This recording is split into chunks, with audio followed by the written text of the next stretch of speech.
नमस्कार। भाषा ज्ञान पर आधारित हमारे चैनल हिंदी जगत में एक बार फिर आपका स्वागत है। बच्चों, बोर्ड परीक्षा से पूर्व परीक्षा की तैयारी में आपकी सहायता हेतु हम लाए हैं रिवाइज विद मी के अंतर्गत व्याकरण पाठों का लास्ट मिनट रिवीजन। तो आइए प्रारंभ करते हैं। अलंकार। अलंकार का शाब्दिक अर्थ है काव्य का गहना। पारिभाषिक रूप में जो काव्य के सौंदर्य की वृद्धि करे अलंकार कहलाते हैं। अलंकार के दो भेद हैं, शब्दालंकार एवं अर्थालंकार। शब्दालंकार शब्दों के माध्यम से काव्य के सौंदर्य की वृद्धि करने वाले शब्दालंकार कहलाते हैं। इसके प्रमुख भेद हैं अनुप्रास अलंकार, यमक अलंकार एवं श्लेष अलंकार। अनुप्रास अलंकार, इसके अंतर्गत किसी वर्ण विशेष की आवृत्ति होती है। उदाहरण के तौर पर चंदू के चाचा ने चंदू की चाची को च वर्ण की आवृत्ति से अनुप्रास अलंकार का उदाहरण है। यमक अलंकार, किसी एक शब्द का दो या दो से अधिक बार अलग अलग अर्थों में प्रयोग।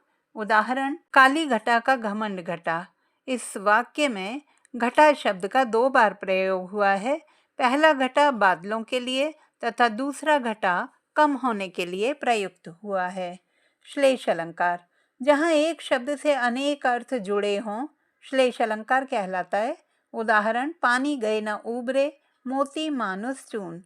यहाँ पानी शब्द मोती मानस और चून के संदर्भ में अलग अलग अर्थ को प्रदर्शित करता है।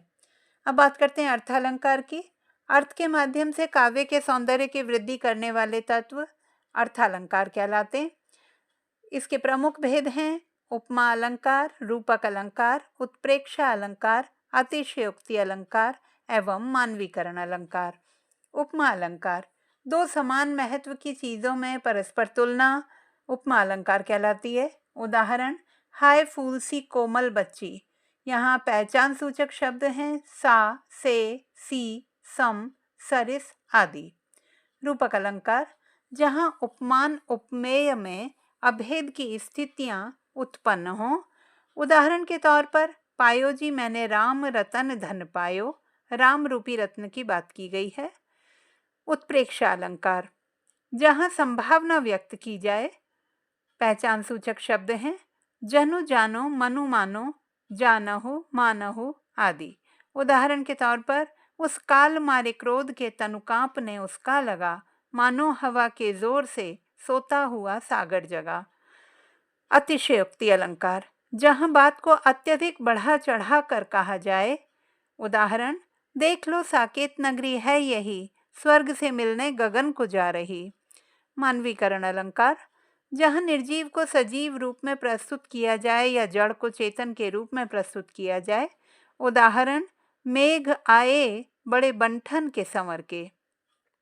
तो बच्चों, आशा करती हूँ कि इस लास्ट मिनट रिवीजन की सहायता से आप अपेक्षित अंकों से अधिक अंक प्राप्त कर सकेंगे।